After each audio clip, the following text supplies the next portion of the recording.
Kingmakers IAS Academy for UPSC and TNPSC admissions. Call 9442272273.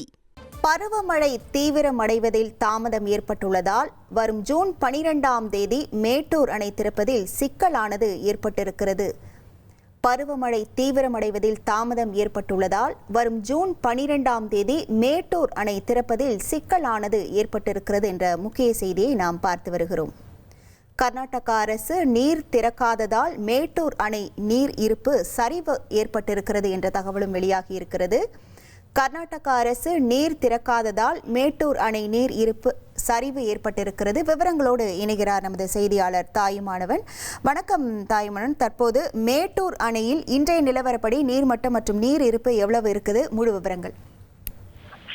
தென்மேற்கு பருவமழையுடைய தீவிர தன்மை நாடு முழுவதும் தாமதம் ஏற்பட்டிருக்கிறது. குறிப்பா எல்னினோ பாதிப்பு காரணமாக நாடு முழுவதும் தென்மேற்கு பருவமழை தீவிரத்தன்மை என்பது வெகுவாக சரிந்திருக்கக்கூடிய ஒரு சூழல காவிரி நீர்பிடிப்பு பகுதிகள் மற்றும் கர்நாடக பகுதிகளில் தொடர்ந்து அந்த பருவமழை என்பது இன்னும் முழுமையாக தொடங்காத ஒரு நிலையில மேட்டூர் அணைக்கான நீர்வரத்து என்பது வெகுவாக சரிந்திருக்கிறது. குறிப்பா கர்நாடக அரசு போதிய காவிரி நீர் திறக்காத நிலையில மேட்டூர்ல நீர் இருப்பு என்பது சரிவை சந்தித்திருக்கிறது.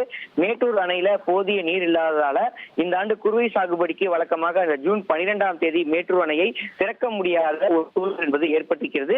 இப்படிப்பட்ட நிலையில தான் வேளாண் துறை அமைச்சர் தலைமையில இன்று வேளாண் துறை அதிகாரிகளுடனான ஆலோசனை கூட்டம் ஆய்வு கூட்டம் நடைபெற இருக்கிறது. இந்த ஆய்வு கூட்டத்திற்கு பிறகாக பல்வேறு முக்கிய முடிவுகள் வெளியாகலாம் என எதிர்பார்க்கப்படுகிறது.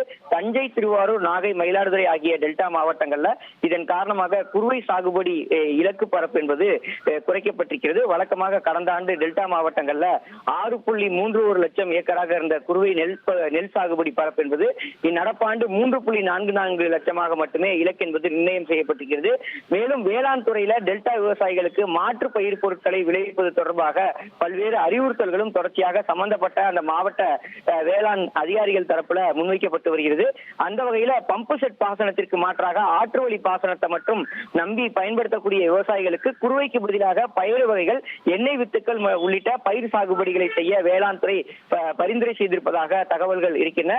தொடர்ந்து அதற்கான முன்னெடுப்புகளை மேற்கொள்ளுமாறும் வலியுறுத்தப்பட்டிருப்பதாக தகவல்கள் இருக்கின்றன. கடந்த 6 ஆண்டுகளில் பார்த்தோம் என்றால் 2024 தவிர மற்ற அனைத்து ஆண்டுகளிலும் மேட்டூர் அணை சரியாக ஜூன் 12ஆம் தேதி திறக்கப்பட்டு குறுவை சாகுபடி என்பது நடந்து வந்தது. கடந்த 2024 தவிர சமீபத்திய 6 ஆண்டுகள்ல மேட்டூர் அணையுடைய நீர்மட்டம் 90 அடிக்கு மேலே இருந்ததால வழக்கம் போல ஜூன் 12ஆம் தேதி குறுவை சாகுபடிக்கு நீர் என்பது திறந்து வைக்கப்பட்டிருந்தது.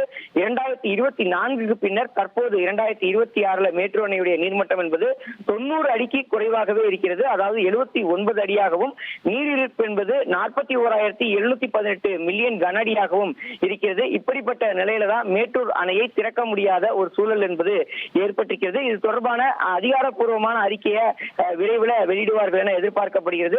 மேட்டூர் அணை திறக்கப்படாத பட்சத்தில் குறுவை சாகுபடி என்பது நடைபெற முடியாத ஒரு சூழல் இருக்கிறது. எனவே குறுவை பருவத்தில் நெல் பயிருக்கு மாற்றாக குறுவை குறைந்த தண்ணீர்ல அதிக லாபம் தரக்கூடிய பயிர் வகைகள், சிறுதானியங்கள், எண்ணெய் வித்துக்கள் ஆகியவற்றை சாகுபடி செய்து விவசாயிகளுக்கு வேளாண் துறை பரிந்துரை செஞ்சிருக்கிறாங்க. உளுந்து, பாசி பயிறு, துவரை, நிலக்கடலை, எள், சூரியகாந்தி உட்பட பல்வேறு மாற்று பயிரை பயிரிடுவதற்கு விவசாயிகளுக்கு பரிந்துரைக்கப்பட இருக்கிறது.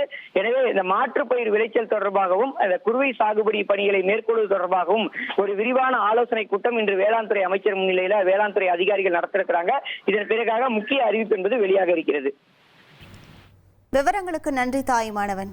Kingmakers IAS Academy for UPSC and TNPSC admissions. Call 9442272273.